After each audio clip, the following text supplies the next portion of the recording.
It's nice to be back after a week off site.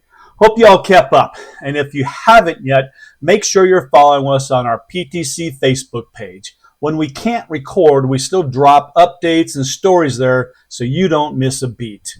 Okay, so it's the weekend wrap time. Buckle in. We have Putin in Alaska, Zelensky in D.C., and Trump rolling out the National Guard because, well, Democrats can't run a city without turning it into Gotham.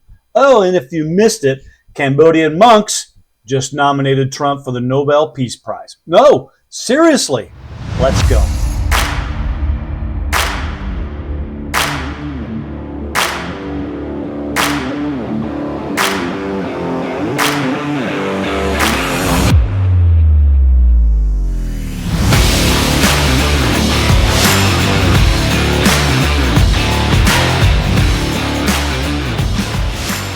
All right, first stop, Anchorage, Alaska. Trump meets Putin face to face.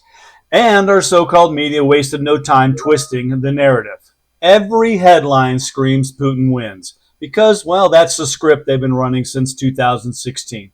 But here's the moment that mattered. When Putin was walking down the runway on American soil, man, the sky thundered with a B-2 bomber flyover, escorted by 4 F-35s. Oh, and on the tarmac, rows of fighter planes, transport planes, helicopters, a wall of U.S. military hardware lined up like a flax of pure American muscle.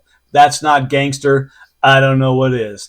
And just to make sure nobody missed it, footage shared on social media by Trump's own assistant shows the long line of military aircraft as the motorcade carrying Putin and Trump rolled past. Not subtle, not polite, just raw power. That wasn't a welcome. That was a warning. You're in our house, Vlad. And from there, the stage was set. Well, no ceasefire deal yet, but the summit put Ukraine right back in the spotlight, forcing Zelensky to, well, pack his bags, grab half of Europe's leadership, and head straight for Washington. Alaska wasn't a lax. Alaska was the trigger. So today, Zelensky hits D.C. with Germany, France, the UK, Italy, NATO, well, basically all of EU riding shotgun. Sounds like a diplomatic boy band reunion, right? But let's pause a second. How many times has Zelensky been at this table already? Europe, NATO, Davos, the White House, over and over again. Billions of dollars later, thousands more dead, and still no endgame. What's the holdup?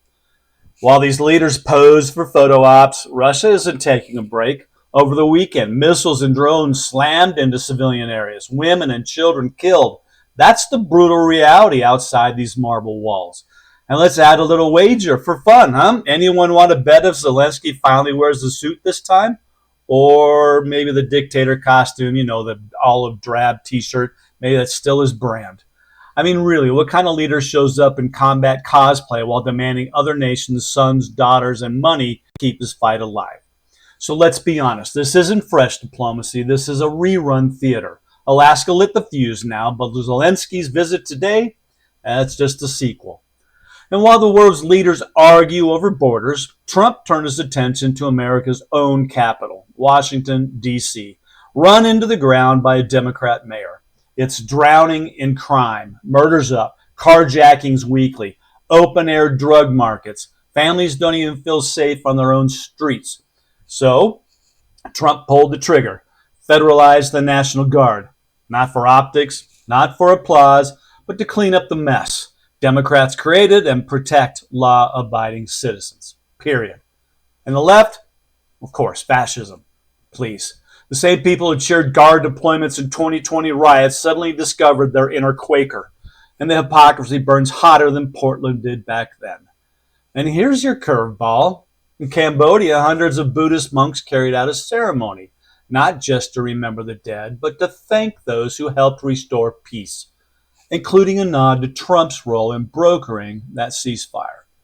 And meanwhile, the Prime Minister went ahead and officially nominated Trump for the Nobel Peace Prize, using formal channels to highlight how U.S. pressure helped halt the border war. And yet, our media, crickets. You'd think breaking ceasefires would sell headlines, but apparently sabotaging narratives is a full-time job. So let's recap your weekend. Alaska, trigger. Zelensky in D.C. today. National Guards back on America's street to clean up Democrat chaos. And in Cambodia, the monks are thanking Trump while their prime minister nominates him for the Nobel. Abroad, he's brokering peace. At home, he's restoring order. And the media, still spinning like a broken record. And I know that's why you tune in to Pardon the Curiosity, because here you get the story without the spin. And if you like this breakdown, smash that follow button, share it with your friends, and drop your take in the comments. Let's hear from you. And don't forget to hit up our YouTube channel and Facebook page for more PTC rants. Until next time, stay curious, stay sharp, and don't let them write the story for you.